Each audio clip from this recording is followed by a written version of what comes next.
Assalamu alaikum. This is me, Aisha Kamal, your social studies teacher, and I hope आप सब ठीक होंगे।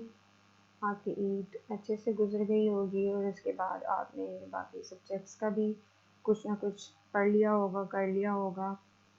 और अब हम सोशल स्टडीज़ का इस वीक करेंगे। तो हमने पहले 3 चैप्टर्स जो हैं वो कर लिए हुए हैं।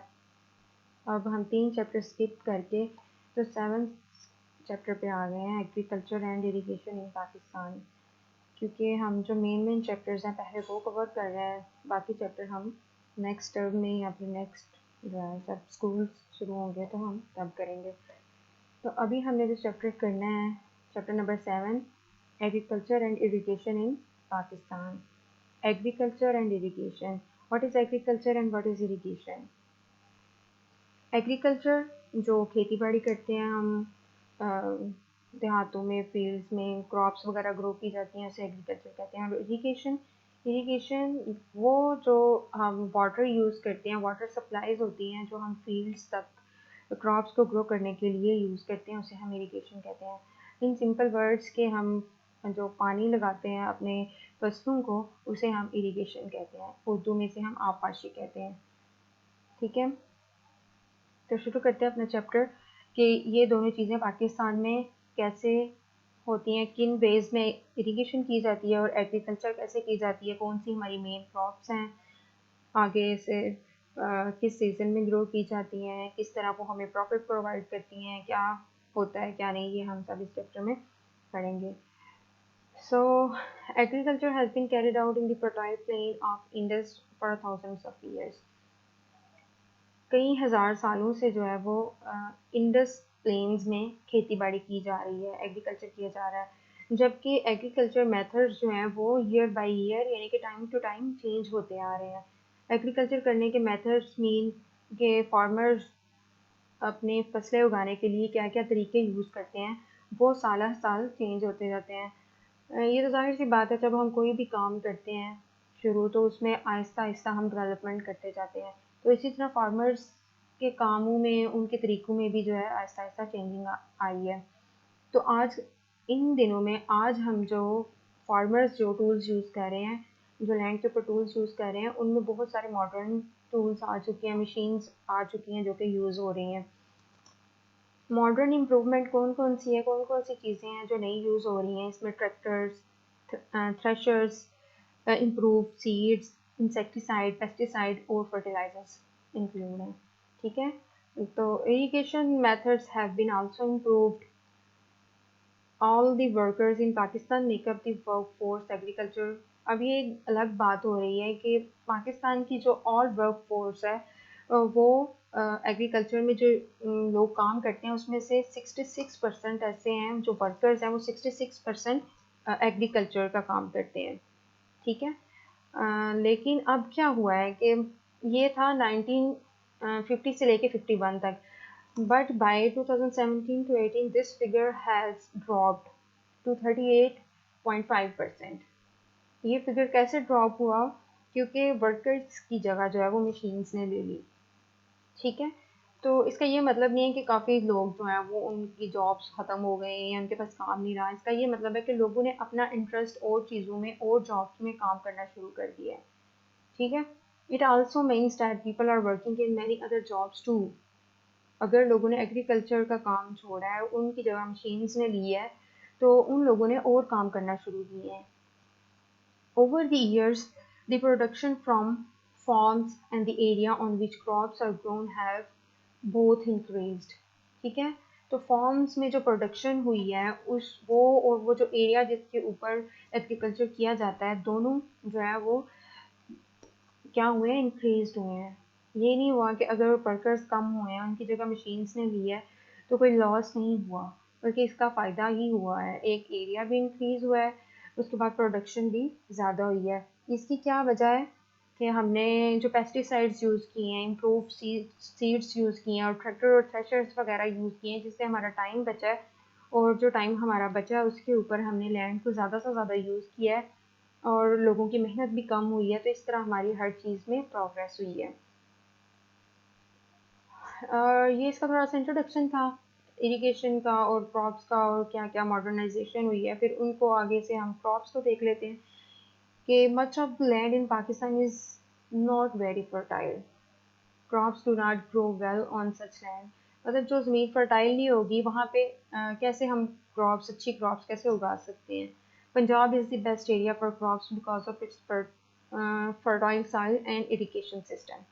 पंजाब, पूरे पाकिस्तान में से पंजाब एक ऐसा एरिया है जहाँ पे इरिगेशन सिस्टम बेहतर है और इसकी सॉइल भी फर्टाइल है। इसकी मेन एक रीज़न ये है कि यहाँ पे पानी की दस्तयाबी है, इस वजह से।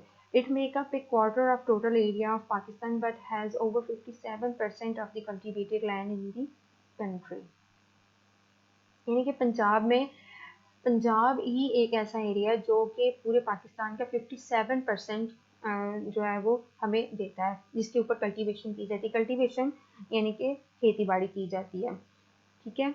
आगे आ जाता है हमारे पास फूड क्रॉप्स। अब क्रॉप्स भी दो किस्म की हैं, ठीक है। इस चैप्टर में जो हम पढ़ेंगे, two types of crops, food crops and cash crops. और फूड क्रॉप्स क्या होता है और कैश क्रॉप्स क्या होता है? फूड क्रॉप्स वो होती हैं जो हम अपने रेगुलर खाने के लिए, यानी कि जो हमारी बेसिक फूड होती हैं, जैसे कि गंदम, चावल वगैरह जो होते हैं, हम खाने के लिए उगाते हैं और अपने इर्द गिर्द के लोगों को भी देते हैं, ठीक है, चाहे वो पैसों से या वैसे ही।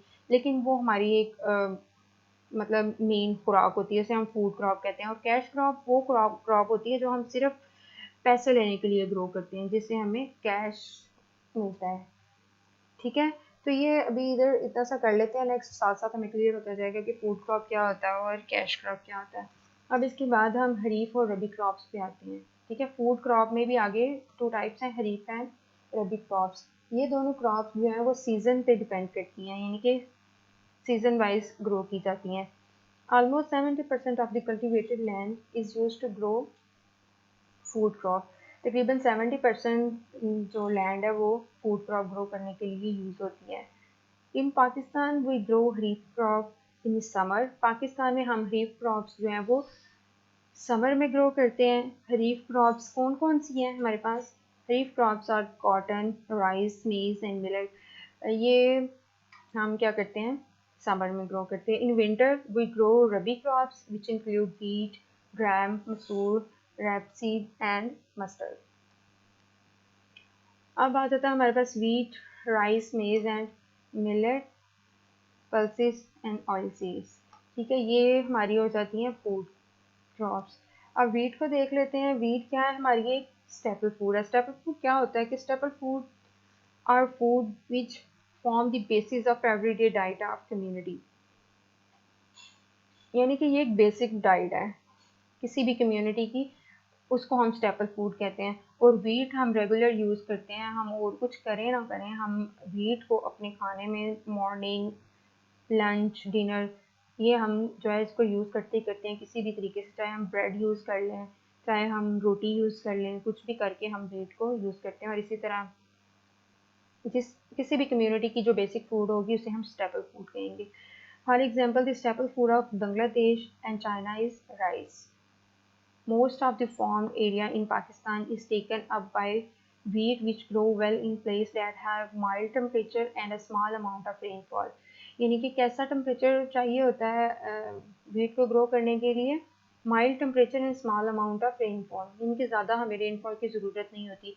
This crop is sown in October and November. Sown यानी कि उगाई जाती है अक्टूबर एंड नवंबर में, and harvested in April and May. और हार्वेस्ट यानी कि इसे काटा जाता है अप्रैल एंड मई में। In the western highlands the yield किसे कहते हैं हम? अमाउंट प्रोड्यूस्ड पर एकड़, यानी कि वो अमाउंट जो हम पर एकड़ एरिया का यूनिट है, यानी कि पर एकड़ यानी कि 1 एकड़ पे जितनी हमें यील्ड हासिल होती है, यानी कि वो गंदम जो हम प्रोड्यूस करते हैं उसे हम क्या कहेंगे? यील्ड। तो इज़ नॉट वेरी हाई, यानी कि पर एकड़ जो हमारे पास यील्ड आती है वो ज़्यादा हाई नहीं है। The Indus plain produce much more because the land is flatter with a richer soil, ठीक है। हमें इंडस प्लेन्स पे जो है काफ़ी ज़्यादा अमाउंट में हासिल हो जाती है, क्योंकि जो सॉइल है वो रिचर है, यानी कि फर्टाइल है और फ्लैट भी है। Pakistan produce about 25.1 million tons of wheat in 2017 to 18। Okay, this was wheat and अब हम राइस देखते हैं। राइस का Pakistan produced over 7.4 million tons of rice during 2017 to 18. Rice grow well in warm place, यानी कि rice जो है वो गर्म खिते में, गर्म एरिया में ज़्यादा अच्छी तरह ग्रो करती है। That have plenty of moisture, यानी कि इसे बहुत ज़्यादा मॉइस्चर चाहिए होता है, यानी कि बारिश पानी इसे बहुत ज़्यादा चाहिए होता है। The rice plantation are mostly in the lower Punjab and Sindh. Rice की प्लांटेशन यानी कि इसको कहाँ उगाया जाता है, ज़्यादातर लोअर पंजाब और सिंध में। The IRRI, basmati and desi varieties of rice are grown here. ये डिफरेंट वेराइटीज़ हैं राइस की, यानी कि डिफरेंट टाइप्स हैं जो कि यहाँ पे ग्रो की जाती हैं। आप लोगों ने अक्सर नेम सुने होंगे, ये बासमती और देसी वेराइटीज़ जो भी। The best among these is basmati.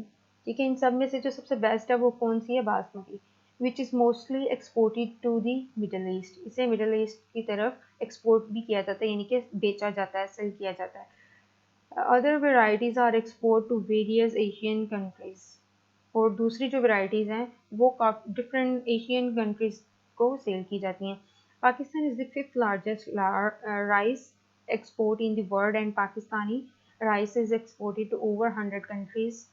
Pakistani जो राइस हैं वो बहुत सारी कंट्रीज़ को एक्सपोर्ट किए जाते हैं और पाकिस्तान फिफ्थ नंबर पे आता है एक्सपोर्ट, राइस एक्सपोर्ट करने के हवाले से। और किन किन कंट्रीज़ को जो है पाकिस्तान राइस इंपोर्ट करता है, सॉरी एक्सपोर्ट करता है, इसमें China, Afghanistan, Saudi Arabia, Kenya, Nigeria, बहुत सारी कंट्रीज़ के इधर नेम दिए गए हैं। तो इन सब कंट्रीज़ को पाकिस्तान राइस एक्सपोर्ट करता है। आगे आता था हमारे पास मेज़। मेज़ is another name of for corn. Corn का आपको पता है, कॉर्न किसको कहते हैं, चलिए को हम कॉर्न कहते हैं।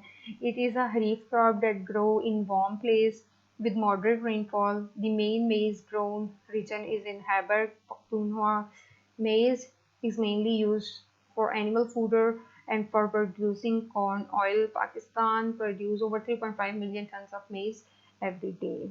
ठीक है, ये हम इसे इतना अपने खाने में यूज़ नहीं करते, लेकिन ये एनिमल की फूड के तौर पर भी इसे ग्रो के लिए ग्रो किया जाता है और इससे कॉर्न ऑयल भी प्रोड्यूस किया जाता है। आगे millet. Millet is Hardy serial which can grow even in poor soil, यानी कि ये एक बहुत पुअर सॉइल में भी ग्रो किया जा सकता है। विद वेरी लिटिल वाटर, बहुत थोड़े से पानी के साथ, यानी कि इसे ज़्यादा पानी की ज़रूरत नहीं होती। Two important millet crops, jowar and bajra, are grown in Pakistan. Bajra is grown mainly in the Tharparkar district of Sindh. Jowar is grown in many parts of the Punjab and Sindh. Millet is used mainly as animal and bird feed. यानी कि बाजरा को हम animal और bird feed के तौर पे भी काफ़ी ज़्यादा यूज़ करते हैं। आपने देखा होगा हम घरों में बर्ड्स वगैरह अगर हमने रखे होते हैं, पैरट्स या कुछ भी किसी भी तरह का, तो हम उसके लिए क्या करते हैं, बाजरा लेके आते हैं उनको खिलाने के लिए, और भी एनिमल्स को ऐसे ही। आगे हमारे पास आ जाती हैं पल्सेस, यानी कि दालें। तो pulses are good source of protein, यानी कि ये एक बहुत अच्छा ज़रिया है प्रोटीन का। ग्राम को हम चना कहते हैं। Lentils, masoor, moong and mash are some important pulses grown here. Pulses grow well in sandy soil that is well drained. आगे हमारे पास आ जाते हैं ऑयल सीड्स, यानी कि और किन सीड्स से हम ऑयल हासिल करते हैं, जो हम यूज़ करते हैं हम डेली लाइफ में। तो groundnuts, cotton seed, red seeds and mustard और oil seed. So two are linseed, castor seed and sesame. These oil seeds are grown in many areas, but we do not produce enough for our need. Eatable oil has to be imported for processing as cooking oil and ghee. तो हम जो है इतनी amount में अपने पास oil produce नहीं कर सकते कि हम अपना आसानी से डिस्ट्रीब्यूट कर सकें या ख़रीद सकें। तो हमें अपनी ज़रूरत पूरी करने के लिए अपने मुल्क में सबके लिए हमें इंपोर्ट करना पड़ता है और कुकिंग ऑयल या घी जो भी हम अपनी डेली लाइफ में यूज़ करते हैं। तो अभी हमने फूड क्रॉप कंप्लीट कर लिया, कैश क्रॉप हम नेक्स्ट डे पढ़ेंगे, नेक्स्ट डे देखेंगे। इससे रिलेटेड आप कुछ क्वेश्चंस करेंगे, शॉर्ट क्वेश्चंस आपने करने हैं 1 से 3 अपनी डायरी में अपनी कॉपी के ऊपर राइट भी करने हैं और लर्न भी करने हैं। इंशाल्लाह नेक्स्ट डे आप हम अगला चैप्टर अगला सॉरी टॉपिक करेंगे। Thank you so much and अल्लाह हाफ़िज़।